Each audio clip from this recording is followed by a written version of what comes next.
Good morning everyone आमी साथी आमार चैनेले आरो एकटी भिडियोते तोमादेर सकलके स्वागत। तो बंधुरा आज के सानडे और आमी एखान थेके आमार ब्लगटा स्टार्ट करछि। एखन आमरा जाচ্ছি बाजारे और जानोई सानडे माने फान्डे और खाওয়া दाওয়া जमिए।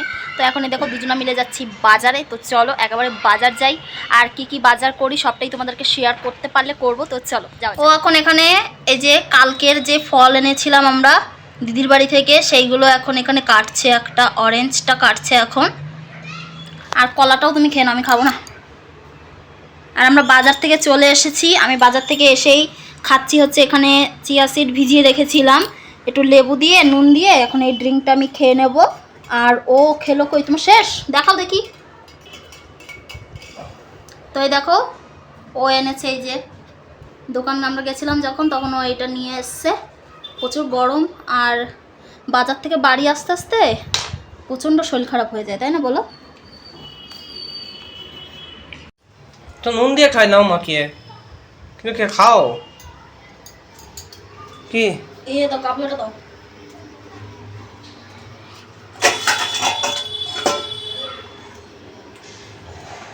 বন্ধুরা বাজার থেকে চলে এসেছি।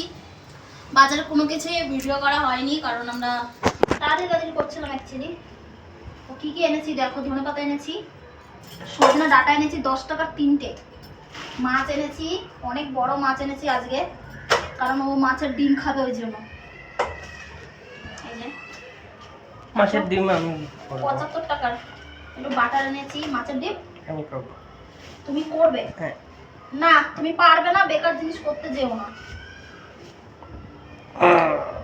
এই যে টমেটো মার খাবে কিন্তু রাজেশ, যেগুলো পারবে না সেগুলো করা দরকার নেই, ঝামেলা বাড়াবে না একদম। আমি তাড়াতাড়ি করে নেবো।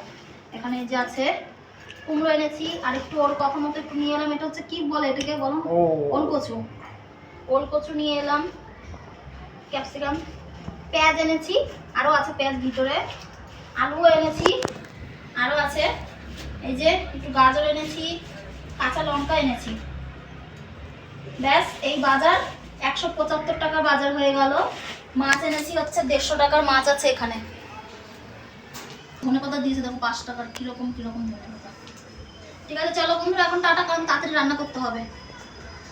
বন্ধুরা আজকের মেনুতে কি কি হবে তোমাদেরকে একটু বলে দিই। এটা মাছের ডিম আছে, মাছের ডিমের বড়া করব, বড়া খেতে চেয়েছে তো এটার বড়া করব গরম গরম। আর এখানে মাছ আছে দেখতেই পাচ্ছ। এখানে আজকে কিছুটা রান্না করব, কালকে কিছুটা রান্না করব। তো আজকে আমি করব হচ্ছে এই যে এখানে আমি একটু পোস্ত কাজু বাদাম ভিজিয়ে রেখেছি। তো পোস্ত দিয়ে মানে সর্ষে পোস্ত দিয়ে রুই মাছের একটু কালিয়া করব। আর এখানে দেখো বেগুন কালকে দিদি দিয়েছিল, তো এই বেগুনটাকে ফ্রাই করে, টমেটো ফ্রাই করব আর রসুন ফ্রাই করে বেগুনটাকে কিন্তু এই দেখো বাটার দিয়ে ফ্রাই করব। তো তারপরে মাখবো। বেলা অনেকটাই হয়ে গেছে তাই তাড়াতাড়ি করে আমি এইদিকে রান্নার দিকে চলে এসেছি। আর বরমশাই ওইদিকে ওর কাজ করছে, ও আজকে সানডে যেহেতু দাড়ি টাড়ি কাটছে। আর আমি এইদিকে রান্নার তোড়জোড় করছি। এখন আমি বাটছি হচ্ছে সর্ষে পোস্তটা যেটা ভিজিয়ে রেখেছিলাম ওটাই আর কি বাটছি। আর তার সাথে সাথে পাশে আমি মাছ ভাজাটাও কিন্তু চাপিয়ে দিয়েছি। দুটো একসঙ্গেই করতে হবে, না হলে একটা গ্যাস তো দেরি হয়ে যায়, ওই জন্যই। দুটোর গ্যাস থাকলে কি হয় তাড়াতাড়ি রান্নাবান্না হয়ে যায়, বাট একটা হলে না অনেক লেট হয়।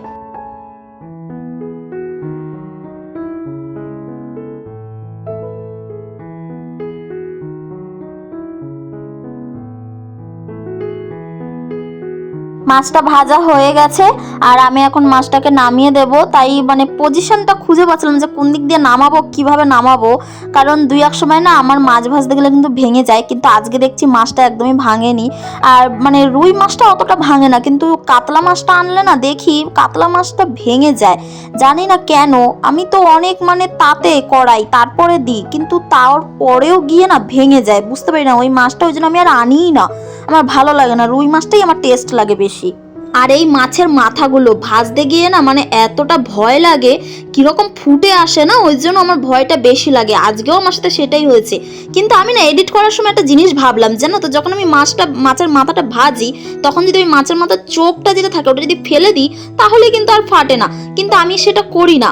তখন আমি যখন আমার পাতে পড়ে তখন কিন্তু ফেলে দিই। দেখতেই পেলে কিরকম ফেটে উঠলো, আর আমার গায়েও লেগেছিল। আওয়াজটা দিতে পারছি না কারণ ব্যাকগ্রাউন্ডে আমার বর আবার গল্প চালিয়েছে, ওই জন্য তোমাদের সঙ্গে আর আওয়াজটা শেয়ার করতে পারছি না, আমাকে আলাদা করে ভয়েস ওভার দিতে হচ্ছে।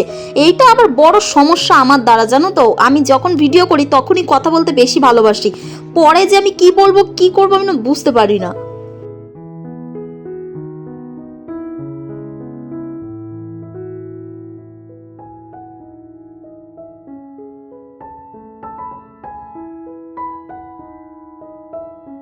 পাশে একটু পেঁয়াজ বাটছিলাম, মানে পেঁয়াজটাকে ওই ম্যাশ করছিলাম, কারণ তরকারি যখন রান্না করবো একটু পেঁয়াজ লাগবে, তার জন্য আমি ভাবলাম ওই হাতে করেই করে দিই। আবার মিক্সচারে কে করবে, ওই জন্য ওই একটুখানি পেঁয়াজ তো, তার জন্য হাতে করেই ওটা ম্যাশ করে নিলাম।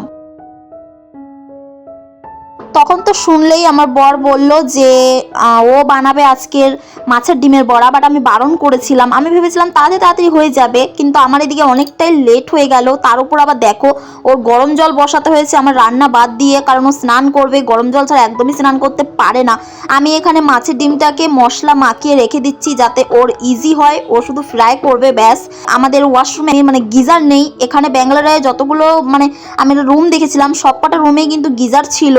আর এই যে এই রুমটা আমরা যেখানে থাকি সেখানে কিন্তু বাথরুমে গিজার নেই। আগে যেখানে থাকতাম সেখানে গিজার ছিল, আমাদের দিদিদের রুমেও গিজার আছে, বাট শুধু আমাদেরই নেই। কিন্তু ব্যাড লাক কি আর করা যাবে, তার জন্য এই প্রবলেমটা হয়। আর ও এদিকে ভাজতে থাকবে, আমার তো দেরি হয়েই গেছে, আমি ওইদিকে স্নান করে পুজোও দিতে হবে, তার জন্য ওকেই ভাজতে দিয়ে যাব, আমি ওইদিকে কাজগুলো সেরে নেব। চলো টুক করে তোমাদের সঙ্গে একটুখানি রান্নাটা শেয়ার করে ফেলি। প্রথমে আমি গরম তেলে কালো জিরে দিয়ে দিলাম, তারপর তার উপরেই দিয়ে দিলাম দুটো কাঁচা লঙ্কা, আর তারপরে যেই পেঁয়াজ বেটে রেখেছিলাম ওই পেঁয়াজ বাটাটা কিন্তু দিয়ে দিলাম। এরপর কিছুক্ষণ পেঁয়াজ বাটাটাকে নাড়াচাড়া করে ভেজে নেব। তারপরে এর মধ্যে দিয়ে দেবো এক এক করে গুঁড়ো মশলা, যেমন নুন, হলুদ আর কাশ্মীরি লঙ্কার গুঁড়ো। এইটুকুই লাগবে, তিনটে জিনিস, ব্যাস আর কিছুই লাগবে না। এরপর এগুলোকেও ভালো করে মিক্স করে খানিকক্ষণ ভেজে নেব। এখানে সামান্য একটুখানি স্বাদের জন্য চিনি ব্যবহার করব, তো আমি একটুখানি চিনি দিয়ে দিলাম পরিমাণ মতো, সামান্যই, অল্প দিতে হবে, বেশি না।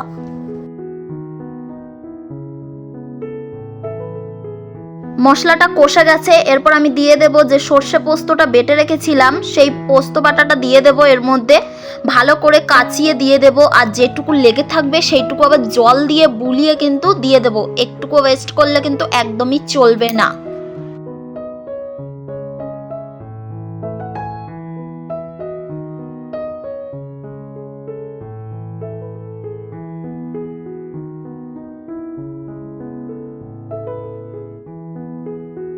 ভালো করে মিক্স করে মশলার সঙ্গে যেই মিক্সচারের মধ্যে মশলা লেগেছিল সেটাতে জল দিয়ে পরিমাণ মতো যেটুকু আমরা গ্রেভি করতে চাই সেই পরিমাণ অনুযায়ী কিন্তু জলটা এই পর্যায়ে আমি দিয়ে দিলাম। এখন ভালো করে এটা ফুটিয়ে এর মধ্যে মাছটা আমি অ্যাড করে দেবো, তোমাদের সঙ্গে পুরোটাই কিন্তু আমি শেয়ার করে নেব। সর্ষে আছে তাই বেশি ফোটালে কিন্তু হবে না, তেতো হয়ে যেতে পারে। আমি বেশ 2 মিনিটের মতন ফুটিয়ে এর মধ্যে আমি মাছগুলো সব দিয়ে দিলাম, মানে যে কটা মাছ আমি দেবো আমি 4 পিসই মাছ দেবো, কারণ আমরা দুজনাই খাবো।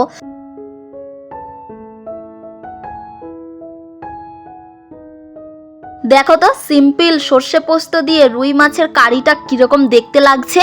এরপর দেখো খানিকক্ষণ ফুটিয়ে নেব মাছটার সঙ্গে, আর নামানোর আগে একটু আগে তার উপর দিয়ে একটু ধনেপাতা ছিটিয়ে দেব। আহা কি অপরূপ গন্ধ ধনেপাতার, মাছের সঙ্গে মিশে যাবে, খেতে কিন্তু দুর্দান্ত লাগবে। তোমরা কি বলো, কে কে কিন্তু তরকারির মধ্যে ধনেপাতা পছন্দ করো? আমার বর মানে তোমাদের দাদা ভাই কিন্তু আগে ধনেপাতা একদমই পছন্দ করতো না, কিন্তু এখন তরকারিতে দিই ও কিন্তু ভালোই খেয়ে নেয়, আর টেরও পায় না যে ধনেপাতা আছে কি নেই। আর ও নিজে আরও বলে ধনেপাতা দাও ধনেপাতা দাও, কি জাদুই না আছে ধনেপাতাতে, তাই না? বর একটু ফ্রি আছে তাই এই ফাঁকে সুযোগের সদ্ব্যবহার করলাম, বললাম একটু ক্যামেরাটা ধরো আর দেখাও আমি এখানে কি কি করছি মাছটার সঙ্গে। তো এখানে আমি উপর দিয়ে একটু তেল দিয়ে দিলাম, যদিও বা এখানে সর্ষের তেল হলে বেশি ভালো হতো, কিন্তু সর্ষের তেল নেই তাই এখন ওই যা তেল আছে সেই তেলে দিয়ে দিলাম উপর দিয়ে। তেল পড়াতে আরও ফুটে উঠেছে। আর দেখো যেরকম কথা তেমন কাজ, উপর দিয়ে ধনেপাতা দিয়ে এটাকে চাপা দিয়ে কিছুক্ষণ রেখে দেবো, ব্যাস। তারপরে একেবারে খাওয়ার সময় ওপেন করব এই তরকারিটা।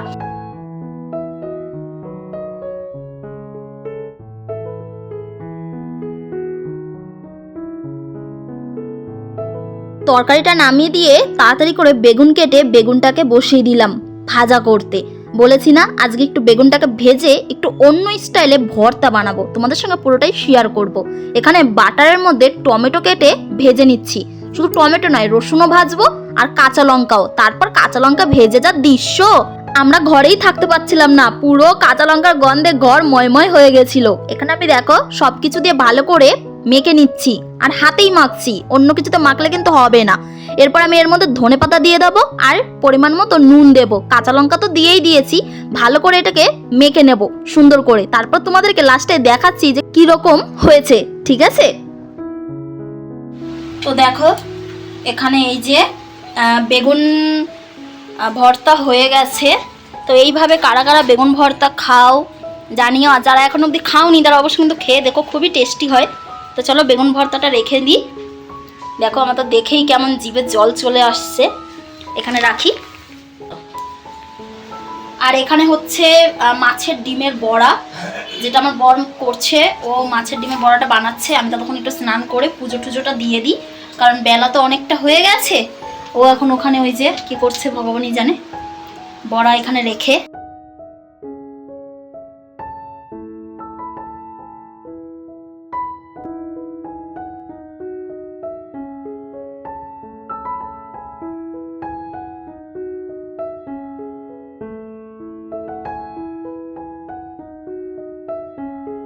ফাইনালি সব কাজ সেরে পুজো দেওয়া হলো।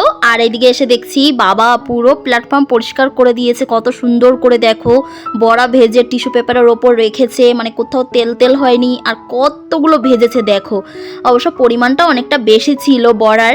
তো এটাকে আমি কিন্তু ভাগ করব, মানে কিছুটা এখন খাবো ভাজা আর কিছুটা রেখে দেবো, যেটা আমি রাত্রেবেলা ভেবেছি একটুখানি যে আলু দিয়ে একটু সবজি করে নেব, যাতে রাত্রেবেলা রুটি দিয়ে ও খেতে পারে, কারণ আজকের মেনু তো তোমরা দেখেইছো।